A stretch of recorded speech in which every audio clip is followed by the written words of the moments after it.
ang pag-ampo ni Jesus ug ang pag-ampo ni San Pablo diri sa unang pagbasa nagkatugma-tugma, kay sila mobiya naman sa ilang mga gibantayan na panon. Si Jesus mobalik na sa langit, biyaan na niya ang iyang mga disipulo. Si San Pablo mobiya na sa dito sa Efesos, unya wa na sad siya kahibaw magkita pa sila usab nya. Gipanag-an ni San Pablo susama sa gipanag-an ni Kristo, kay si San Pablo usaman ka sumusunod ni Kristo. Matud pa niya, ikawagtang nako dinhi anhion mos mga lubo ug way sayloan ninyo, takihong yun mong tanan. Si kuansad si Jesus nag-ingon sad nga protektahi sila sa yawa, kay dumtan o kasilagan gid sila sa kalibutan. Nya kinahanglan kuno nga kita dili gyud maiya sa kalibutan, dili ta ba maangkon sa kalibutan. Kumusta man mo ron? Iya mo sa kalibutan o iyas Ginoo? Kinsay mo ingon, Pader, iya ko sa Ginoo, ta sa kamot. Maayo. Jutay ray iyas kalibutan.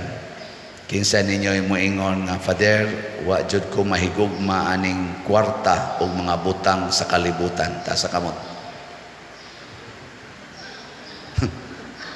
Upat na lang kabuok.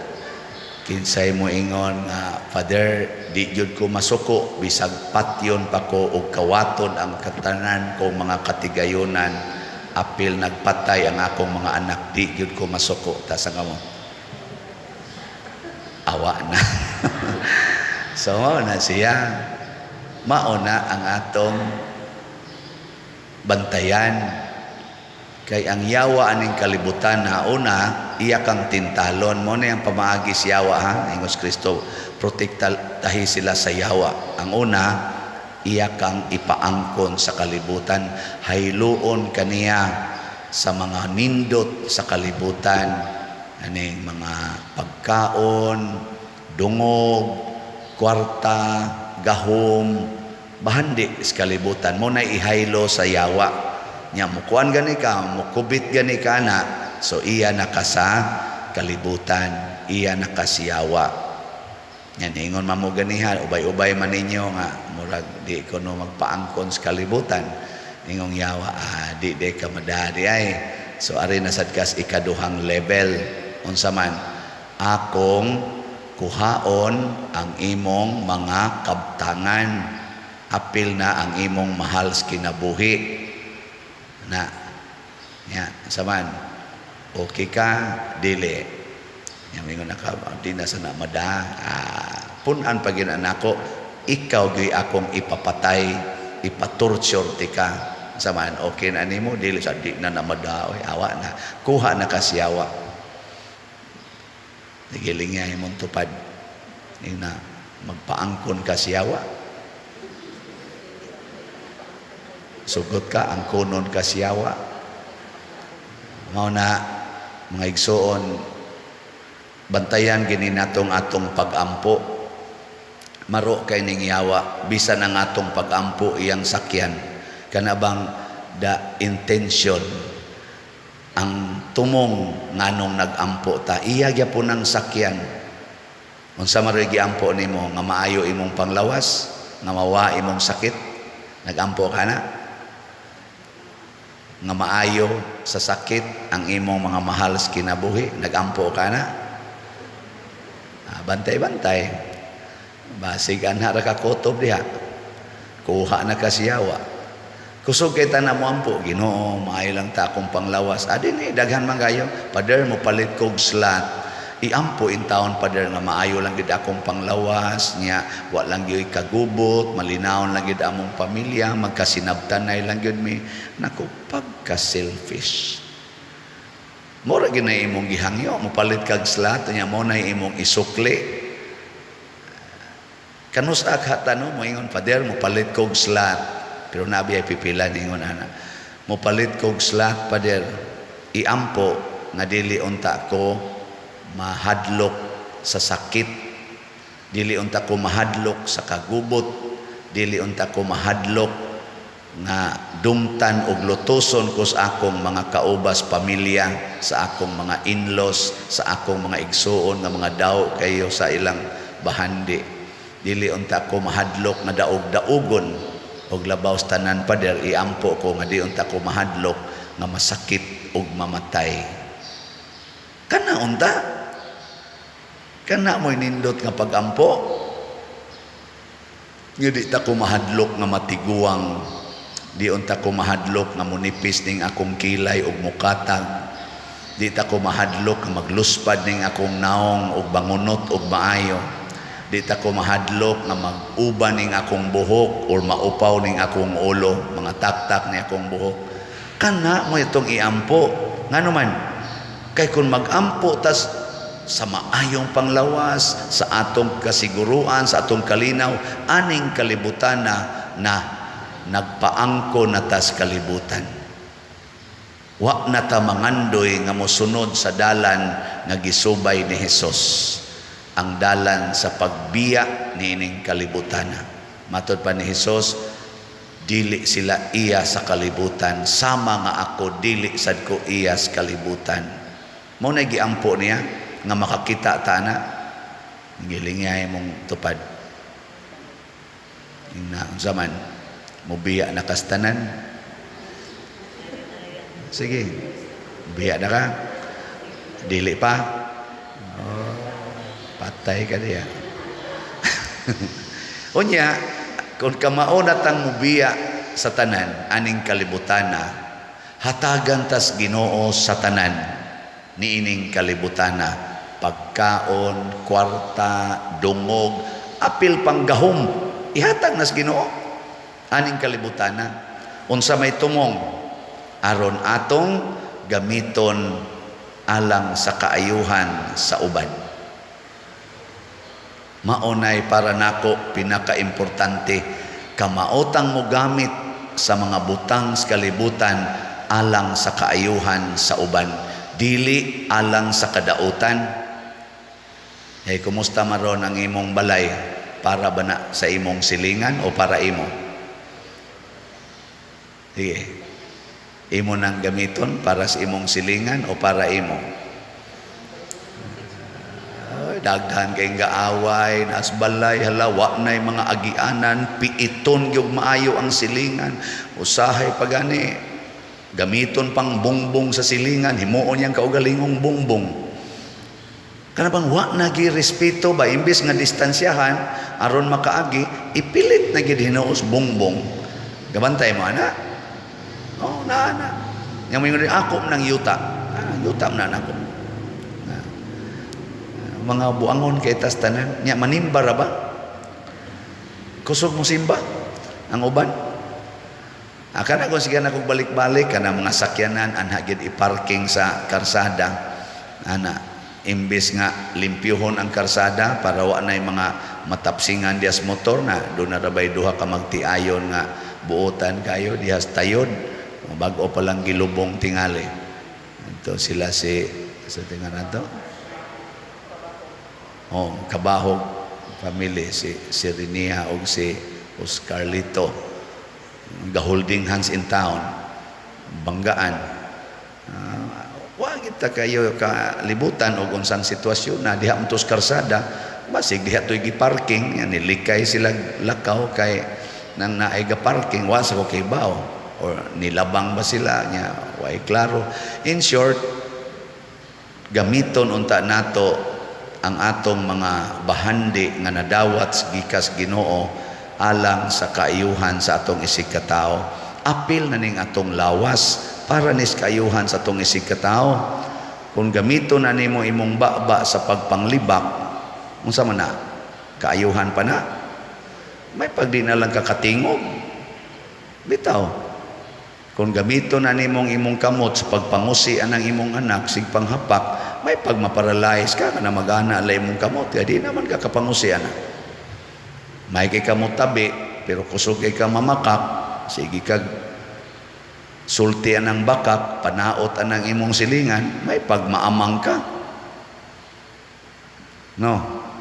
Imong mata, nindot kaayo, imo pa ng eyebrow-eyebrowhan, pero sige lang kag pamantay ng imong silingan, hasta pare, imong bantayan o ang madre, himuan pag inimog istoryang bati, may pagmabuta ka. No?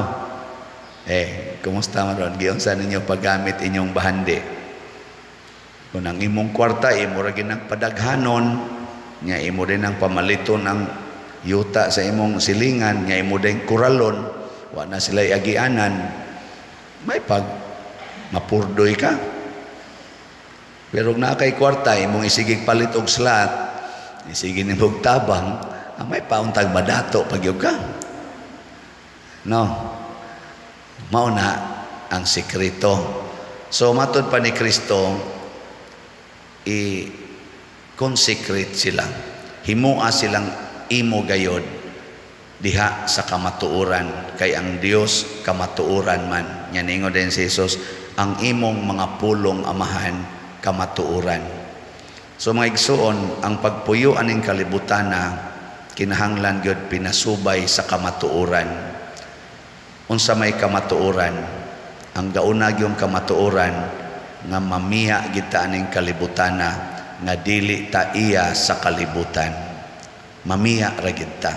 Bisag unsaon pa natog tukod og balay, himog negosyo, bisan pag unsaon natog gamit ana mga armas nga igugubat para di lang kita mamatay sama nang gibuhat terus na naggubat nga mga nasod, mamatay ra gid ta, mubiya ra gid ta ning kalibutan. Mo nay unang kamatuoran. Sige, lingay mong tupad. Na mudawat ka anang kamatuoran na, mudawat ka nga mubiya ra gyud ka. Ana unya nara ba sa uban natong tinubagan, dawaton. Ana bang murag daang pagmahay ba? Mao man jud ka na di dawaton pagbuot sa Ginoo. Dili kinahanglan imo ginang puy-an. Dili kay dawaton lang, puy-an. Unsa may puy-an nato? Nga ang atong paningkamot nga mubiya kita ning kalibutan na. Nakaron unsa may sunod nga kamatuoran nga ang yawa ni aaning kalibutan na. Mo junay timan ha, ang kalibutan gingharian sa yawa. Ayaw pangandoy nga mawa ang yawa aning kalibutan na. Iya ni hangtod matapos ning kalibutan na, pero ang naghimo ani ang Ginoo, pero gipuy-an sa yawa. Kinsa may gahimo ng imong lawas? Kaning akong lawas, ang Ginoo, pero puy-an ni yawa og di ka magamping. Maro man ang yawa, mura man nag-umang nga nang umang. Unsa may buhaton na nang umang? Ako di man ko mananagat, pero nahibaw ko ingon anang ang umang ko no, musod na siya sa mga bayanan nga di iya. Nya mo na to iyang dadon-dadon. Mo nang yawa. Wa man na siya iya, di man na siya kamaong muhimog iya gyud. Pero ang gibuhat sa Ginoo iyang sudlan aron iyang gubon. May mantong umang kay iya ramang puy-an. Ang yawa kun mo puyo, gubon. Mo na ang kalibutan kay gipuy-as yawa, porti na ron nangaguba ng kalibutan. Kanilang karon mga bagyo, porti mga kusuga, resulta kuno na sa global warming o climate change. Kabantay mo ros mga bagyo, murag makabuang ang gikusgon. Wa nasuna karon gani 230 na sad kuno ng bagyo ha ang gikusgon. Sino ka ng 230 kilometers per hour? Unya kung mo kuso-kuso pag yun na, moabot pag yung 300 kilometers per hour, mabuang na taanay, di kusuga. Unya, kanini arong mga nanghitabo nga, mga landslide, mga usap na gid, guba yung kalibutan ba? Tungod kay gisudlan tag yawa. Illegal logging, illegal fishing, illegal mining, illegal Sanang uban pa mga sigig paasuan ang ato mga factories tungod sa pangandoy og kwarta. Guba ang ozone layer matod pas mga scientist, pero ang tinuod ana gipuy-an sa yawa. So karon unsaon man pagpapahawa ang yawa? Matod pa ni Kristo, magpuyo tas kamatuoran. Nya unsaon man ang kamatuoran nga pagbilin og maayong buhat dinhis kalibutan. Muna ningon si San Pablo diri sa unang pagbasa, sa nag-uban pa ko ninyo, gihago nako maayo ang akong kaugalingon alang sa kaayuhan sa uban. Ang akong kabot ug mga tiil akong gigamit aron makatabang ko sa nanginahanglan. Kana mao ni atong buhaton, tabang sa uban, dili daog-daog sa uban, dili pangdatog sa uban. Bitaw kita dinhi bisag mag-Flores de Mayo ta, maghuna-huna gid ta sa uban.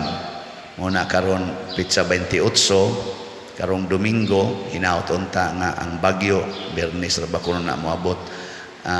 Hinaut unta di mudayon og anhing bagyo or mag-Flores de Mayo na lang sad ang bagyo. Naatay gibuhat karon nga mag-kuntis-kuntis ta sa mga kapilya kanang sagala. Nya kanang maong kuntis-kuntis makadevelop na sa awareness sa mga taga-kapilya o sa sagala about Mama Mary. May ma-highlight diha sa mga ilang isulog, question and answer. Unya ang kwarta sad ngatong ipremyo para sad ipaayo, ipa-improve sa kapilya, dili magamit og personal para gyud kapilya. Ngano man aron nga ang kapilya mahimong sentro sa mga silingan nga membro diha sa ilang pagampo nga nindot-nindot sa tanawon ug maay sad ang kahimtang ato na nang gibuhat sud sa mga tulo ka tuig. Mao na nga ato mga kapilya dinhi nag-anam nagka-improve. Kumusta man yung kapilya na nindot-nindot na? Wa man sa demay klaro. Unya ikaduha, ang una-huna po ta sa atong mga kabos nga mga kaigsuunan mo na aning atol aning pagtapos sa Flores de Mayo, tingali mga Pitsa 29 or Pitsa 27 or 28, manghatag na sad ta sa 5 kilo packed rice ngadto sa atong category D nga mga parokyano, kana mga pamilya nga porting batiag balay wa pagihapit income. Mga almost 1,000 sad na sila kabuok. So ato nang panagaan. Naghuna-huna ba na sila nato dinhi nga nagmisa ta? Wa kay naglumba nagpangitag kinabuhi. Ang uban ana wa nay pagtuo Ginoo, uban ana sige lang sugal ana. Pero kita mo imhuna-huna nila atong tagaan mo na matagpalit ninyo og slot para ni sa kaayuhan sa simbahan. Naghuna-huna kas kaayuhan simbahan. Kini sa atong pagtukod sa kumbinto ato sa nang gibuhat kay gahuna-huna ta nga dunay lugar diin makahimo ta sa ato mga catechesis nga dinaghan o kana mga gatherings, mga trainings, mga seminars o maka-welcome po tag mga transients nga kanang doon naman sa tayo mga guest rooms diha nga di kay maglisod niya ang ato sang parokya maka-welcome sa mga gathering sa mga pari sa distrito or sa bikaryato nga magtigom-tigom, magrekoleksyon, magmeeting aron lang mulambo ang atong pagtuo. Wala facilities na siya. Kada nimo palit og slot sa SBF DAG 500 pesos, nagtabang ka nga mulambo ang simbahan. Mga buhat nga maayo mo ibilin, mawagtang nang yawa. Wagtang, pero magsikag unahuna sa imong kaugalingon, sudlan ka siyawa. Sige, lingay mong tupad. Ina, so good karon, mamalit na kitag slata. Ina, nawagin mo linging uban. Hiba, umang ko na uban yung sige palit. Ako, sige sa kong palit. Kada simana, kung ko mo palit, naam sa ko'y income kani ding akong dupa-dupa na man stipend. So namoy income na sa kuya ako. Ipalit sa na nako og slot kay magbilin tag maayong buhat. Maayong matud pa ni San Pablo ay kun ninyo basulag maimpirno mo kay ako na ning gihatag ninyo ang tanan nga ipahatag ni Kristo. Si Kristo sa ningon, Amahan, akong gihatag nila ang tanan nga imong gipabuhat kanako. Kana bahala na ta dinhi. Ug ato basta ning ihatag ngadto sa uban. Manindog ta.